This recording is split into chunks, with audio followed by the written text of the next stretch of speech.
Mécanisme de diversification du vivant, troisième vidéo, on va s'intéresser à la symbiose. Comment est-ce que la symbiose peut être à l'origine de nouvelles espèces? Un premier exemple de symbiose entre plantes et champignons, les mycorhizes. Donc là, vous avez une photographie de racines autour de laquelle vous voyez qu'il y a du mycélium de champignons qui s'est développé.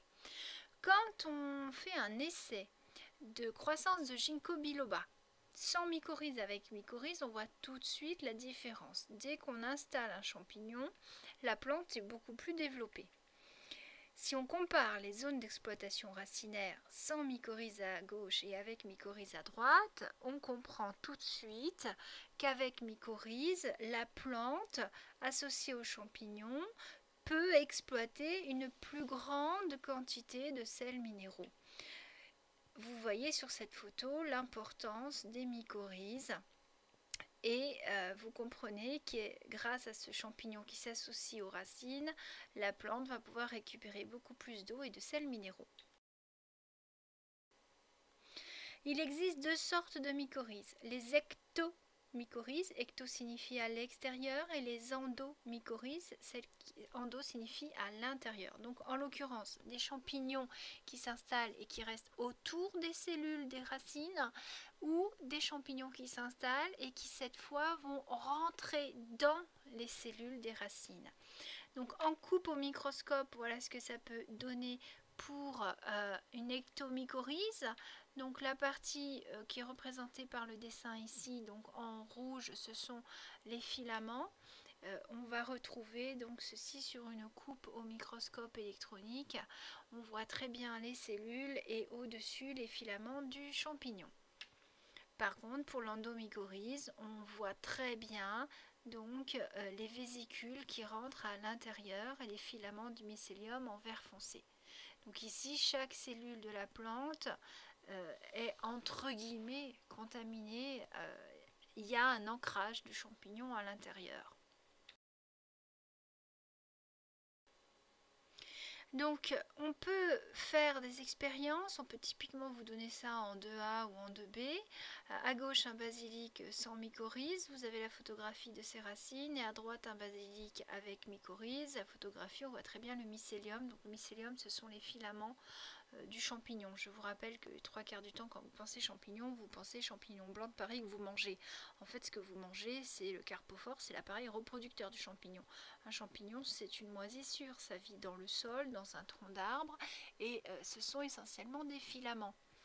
Alors, quand on enregistre la hauteur des plants de basilic en fonction du temps, soit sur les plants mycorhizés, soit sur les plants non mycorhizés, on constate très bien qu'à partir du 8e jour, les plants mycorhizés ont une croissance beaucoup plus rapide que celle des plants non mycorhizés, et au bout de 50 jours, les plants mycorhizés ont une taille 2 fois plus importante que celle des plants non mycorhizés. Donc je vous rappelle que quand vous faites une étude de ce type de graphique, vous n'oubliez pas de présenter le graphique et surtout de donner des valeurs chiffrées et de garder toujours le raisonnement. On constate que, on en déduit que. Donc là, on constate qu'au bout de 52 jours, les plants mycorhizés ont une taille 2 fois plus importante que les plants non mycorhizés. On en déduit que le mycorhize facilite la croissance du basilic. Vous ne pouvez pas aller plus loin sur cette étude de document. Vous auriez forcément un tableau avec des valeurs chiffrées concernant l'absorption des sels minéraux, etc. Donc faites bien attention à ne pas aller trop loin dans vos déductions. Si vous faites une étude scientifique rigoureuse, c'est étape par étape. Donc globalement, qu'est-ce qui se passe?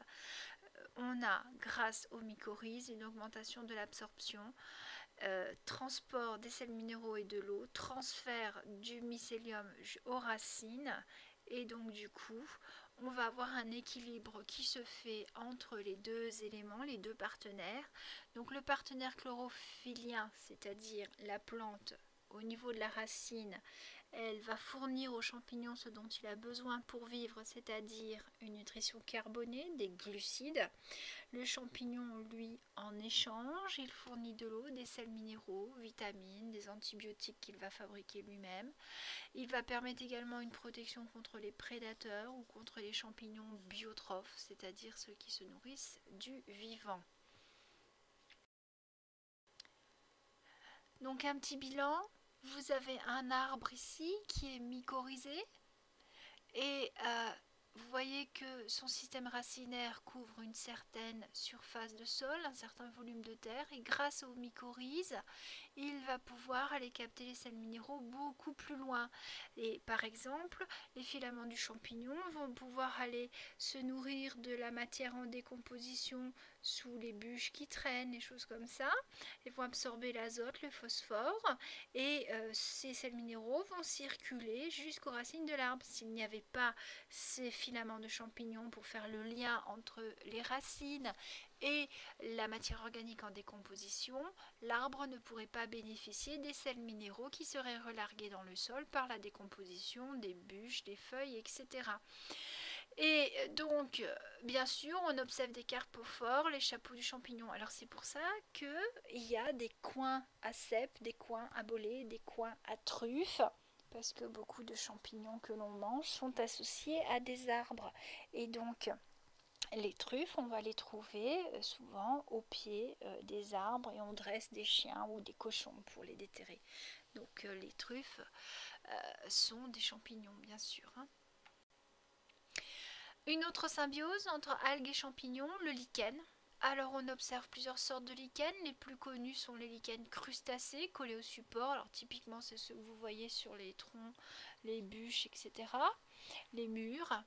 On voit aussi les lichens fruticuleux qui ont plutôt des prolongements, donc ils ont un point d'ancrage sur un arbre et puis ils ont des grands prolongements, alors c'est pas des tiges des feuilles, hein, ça reste du filament.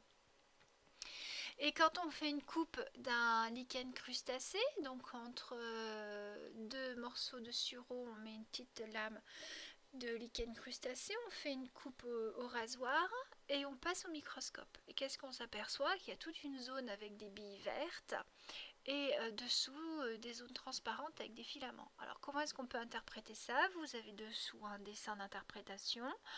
Cette coupe de lichen, donc vous avez au sommet la zone qu'on appelle corticale et dessous vous avez les ifs, c'est-à-dire les filaments qui vont enserrer les algues. On a souvent une zone médulaire qui est aérée et de nouveau une zone corticale, donc une zone dense qui va protéger les algues du soleil et du dessèchement. Donc les champignons vont protéger les algues vont réaliser la photosynthèse et vont nourrir le champignon. Le champignon a besoin de s'accrocher sur un support et il a donc souvent des petits crampons que vous pouvez voir dessinés dessous. Ici, un lichen crustacé bien visible que vous connaissez bien, il est bien jaune. Celui-là, il produit des substances dites lichéniques uniquement en présence d'une algue.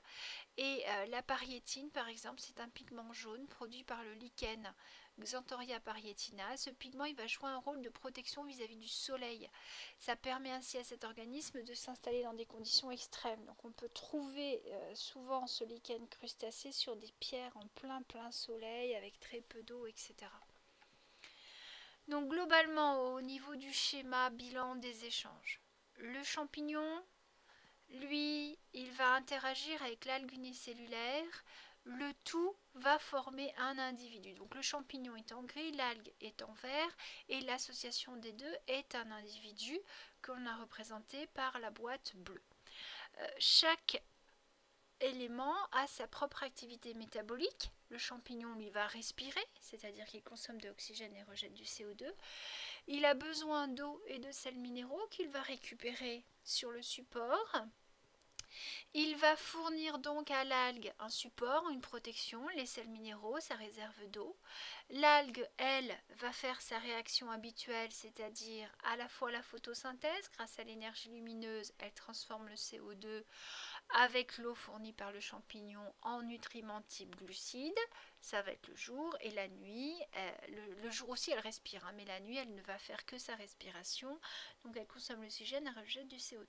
Donc, chaque partenaire est gagnant puisque le champignon, lui, reçoit des molécules organiques énergétiques et l'algue, elle, en échange, a un logement, on va dire, un foyer. L'association des deux va produire souvent des acides qu'on appelle les acides lichéniques qui ne seraient pas produits individuellement par chaque élément.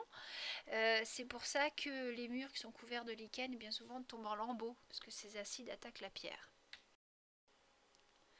Un autre exemple, une association symbiotique entre les bactéries et les plantes, c'est ce qu'on appelle les nodosités. Sur certaines racines, on peut observer des nodosités.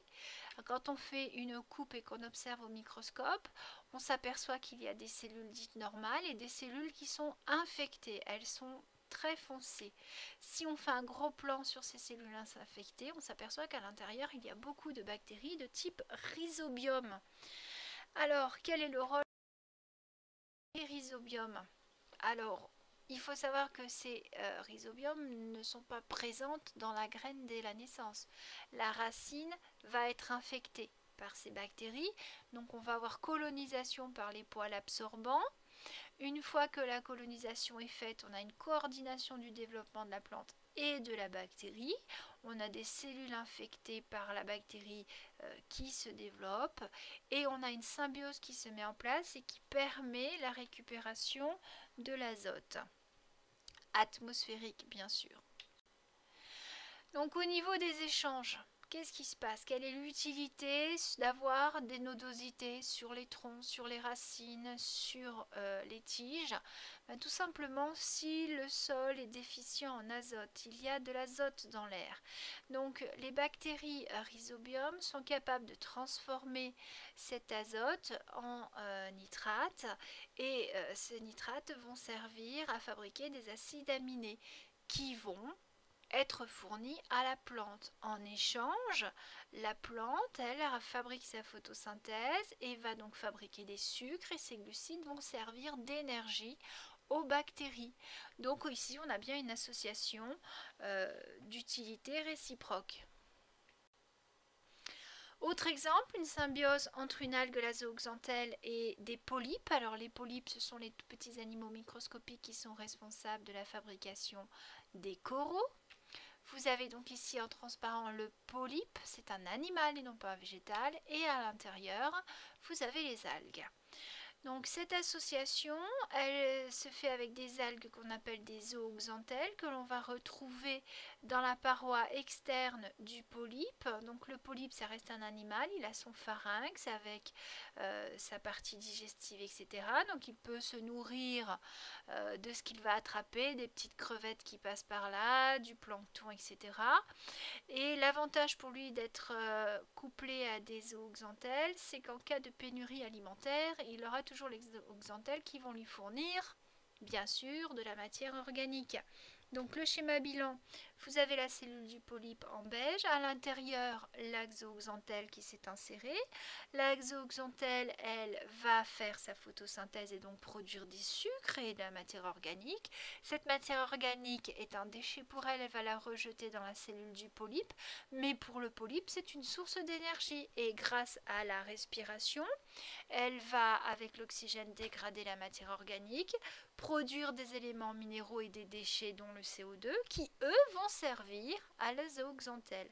Donc le polype, lui, a sa matière organique de deux manières, soit en se nourrissant de zooplancton, soit en récupérant celui de la zooxanthelle. Et ça lui permet donc de survivre en cas de manque de zooplancton. Autre exemple de symbiose, ici entre un ver et une algue. Alors ce ver vit en symbiose avec une algue unicellulaire qui lui donne sa couleur verte. Hein, vous voyez, ce ver est vert, V-E-R-T. Hein. Donc comment est-ce que ça fonctionne ce couplage? Tout simplement, 2 heures avant le début de la marée basse, des colonies de millions d'individus apparaissent à la surface, sur le sable, et vont s'exposer aux radiations lumineuses pour favoriser l'activité des algues.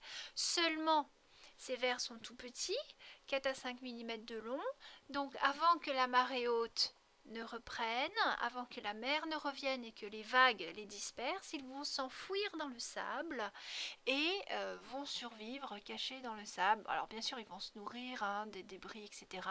Mais comme pour le polype, ils ont une source organique supplémentaire qui provient des algues. Donc en fait, ils sortent à marée basse pour s'exposer au soleil, favoriser la photosynthèse.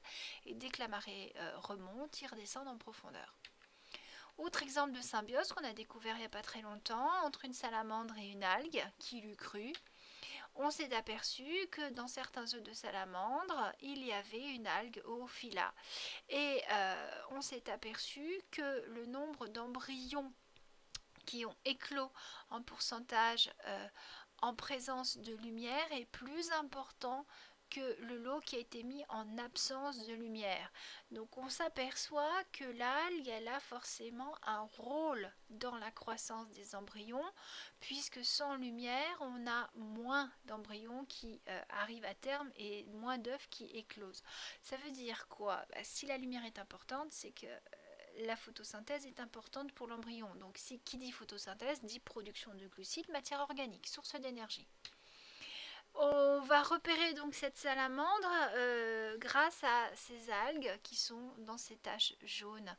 Et ça permet donc à cet amphibien d'avoir un apport d'énergie supplémentaire. Donc globalement, la photosynthèse réalisée par l'algue, c'est 6CO2 plus 6H2O grâce à la lumière donne C6H12O6 plus 6O2, c'est du glucose. Le bilan de la respiration, c'est l'inverse, C6H12O6 plus 6O2 va donner 6CO2 plus 6H2O plus 36 ATP, donc 36 molécules d'adénosine triphosphate. Alors, pour ceux qui ne sont pas en SP, vous n'avez pas à retenir ça. Ceux qui sont en SP, vous devez connaître ce bilan par cœur.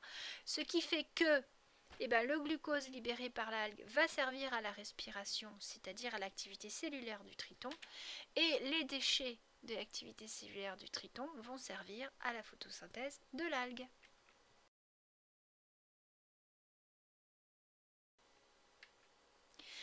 Maintenant, un autre exemple, l'origine des cryptophytes par endosymbiose. Donc symbiose à l'intérieur. Vous avez à gauche la photographie d'un cryptophyte. Donc c'est une cellule microscopique qui est active. Quand on regarde son dessin à droite, on s'aperçoit qu'elle a son noyau. Elle a sa mitochondrie en orange et à l'intérieur il y a un plast. Sauf que ce plast a l'air d'être enfermé lui aussi dans une autre cellule puisque on voit un noyau à côté. Donc une espèce de cellule bleue, il y a un noyau vestigial, un ancien noyau. Alors comment s'est formé ce cryptophyte?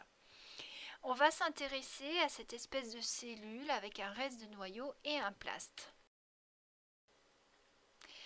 La structure d'une algue unicellulaire. Vous l'avez, la photo à gauche, la photo à droite. Une algue unicellulaire, c'est une cellule avec à l'intérieur un énorme chloroplaste et ses mitochondries.